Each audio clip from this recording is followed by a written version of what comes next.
conflits dans son pays. Cette région a été ravagée par la guerre à cause de la religion, de l'ethnicité et des minéraux depuis les années 1990. Plus de 6 millions de personnes sont mortes. Le premier conflit a commencé au milieu du génocide rwandais de 1994. C'est à ce moment-là que les extrémistes Hutus au Rwanda ont tué environ 1 million de Tutsis et de Hutus, modérés d'autres groupes. En même temps, environ 2 millions de réfugiés Hutus ont traversé en République démocratique du Congo, s'installant dans la région Est. C'est dans la partie rouge. Ici, une petite partie était composée d'extrémistes qui ont commencé à organiser des milices, incitant les Tutsis à faire de même. Maintenant, des combats sporadiques ont eu lieu, tout, au long des années 2000, alors que des accords de paix étaient en cours de négociation. Mais cela a entraîné l'émergence d'un autre groupe, le M23. En 2012, le groupe a pris la ville stratégique de Goma juste ici au milieu. Ils se sont retirés quelques jours plus tard sous la pression internationale et ont fui vers l'Ouganda et le Rwanda. Maintenant, le M23 a refait surface en 2021 avec environ 6500 combattants qui ont commencé à prendre un contrôle significatif du territoire dans cette région. Ils ont bombardé des camps de déplacés, ils ont coupé les routes d'approvisionnement. Le Congo est considéré comme le pays le plus riche du monde en termes de ressources naturelles. Les gisements inexploités valent, accrochez-vous, environ 24 trillions. Avec un T, le pays produit également 68% du cobalt mondial. C'est le 4e plus grand producteur de diamants au monde. Les gisements de lithium sont également significatifs. Maintenant, la Chine contrôle une grande partie de l'industrie minière du Congo et a fourni au gouvernement congolais des drones et des armes pour défendre ses mines. D'autres pays ont également un intérêt pour la région. Le Burundi, un pays à majorité Hutu, considère le Rwanda comme une menace et soutient les troupes congolaises que l'Ouganda défend contre des militants liés à l'État islamique le long de ses frontières. Ils ont également ciblé des groupes religieux au Congo. De plus, l'Afrique du Sud a récemment annoncé un retrait progressif de milliers de troupes de l'Est du Congo après que plusieurs casques bleus ont été tués par des rebelles. Alors que les dirigeants du M23 se sont retirés des pourparlers de paix cette semaine avec le Congo, le président Tshisekedi a rencontré son homologue rwandais cette semaine pour des discussions médiées par le Qatar. Le pays a convenu de poursuivre les discussions pour établir une paix durable dans la région. Cela survient alors que les États-Unis envisagent un accord sur les minéraux avec le gouvernement, en échange d'une assistance en matière de sécurité. Nous sommes rejoints ce soir par Félix Tshisekedi, président de la République démocratique du Congo. Monsieur le Président, merci d'être ici. Je veux commencer par cela. L'administration Trump s'intéresse à la sécurisation d'accords miniers exclusifs avec des pays riches en minéraux rares. Nous avons évidemment vu cela récemment avec l'Ukraine. Pouvez-vous parler des discussions pour un accord avec votre pays? Très bien, merci. Merci beaucoup. Bonsoir à vous. Nous recherchons des partenariats et nous avons établi des partenariats avec de nombreux autres pays. Et nous pensons que les États-Unis d'Amérique, étant donné son rôle et son influence dans le monde, est un partenaire important à avoir. Et nous sommes très heureux de voir qu'avec l'administration Trump, les choses avancent beaucoup plus rapidement des deux côtés.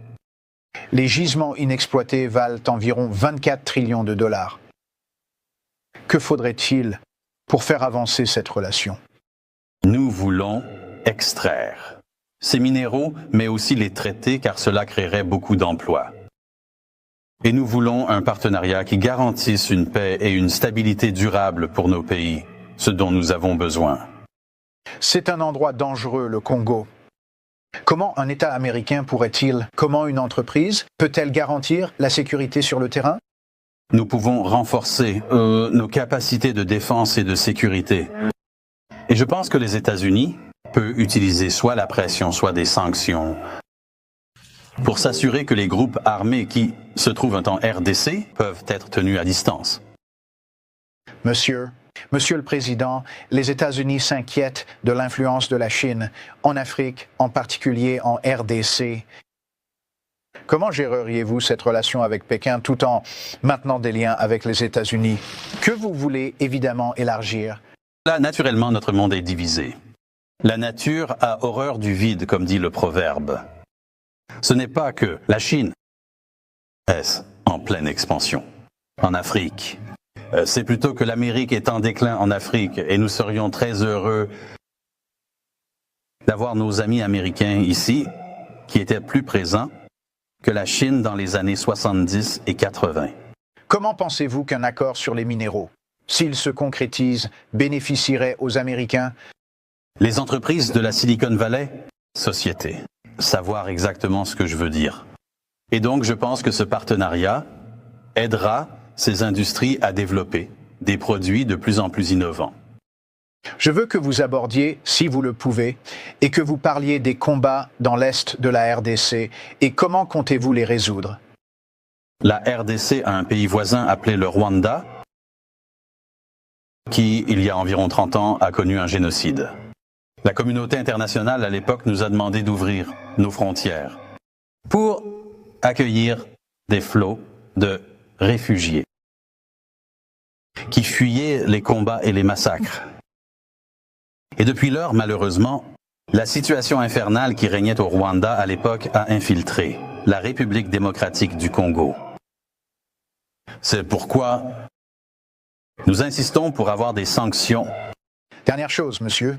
Monsieur le Président, cela fait 50 ans depuis l'un des plus grands événements sportifs impliquant des athlètes américains. Les athlètes, le combat dans la jungle. Cela a eu lieu dans votre capitale, Kinshasa. 1 milliard de personnes ont regardé Muhammad Ali, qui était censé battre George Foreman lors de ce combat. Pouvez-vous parler de l'héritage de ce combat pour votre pays et les États-Unis? Oui, bien sûr. Nous nous souvenons encore de cet événement. Cela a vraiment galvanisé le peuple et a attiré l'attention de tout le monde. Ils s'entraînaient ici et chaque fois qu'ils allaient quelque part, les gens en parlaient. Nous avons vraiment connu un boom grâce à cela, ce combat historique qui a vraiment mis notre pays sur la carte. Nous avons vraiment beaucoup à offrir. Et tout ce que nous demandons, c'est vraiment une opportunité de vivre en paix. Eh bien, Monsieur le Président, nous vous remercions pour votre temps. Et nous avons hâte de suivre toutes les nouvelles en provenance du Congo et de la RDC. Et nous suivrons cette relation avec vous et les États-Unis. Merci beaucoup, monsieur. Merci.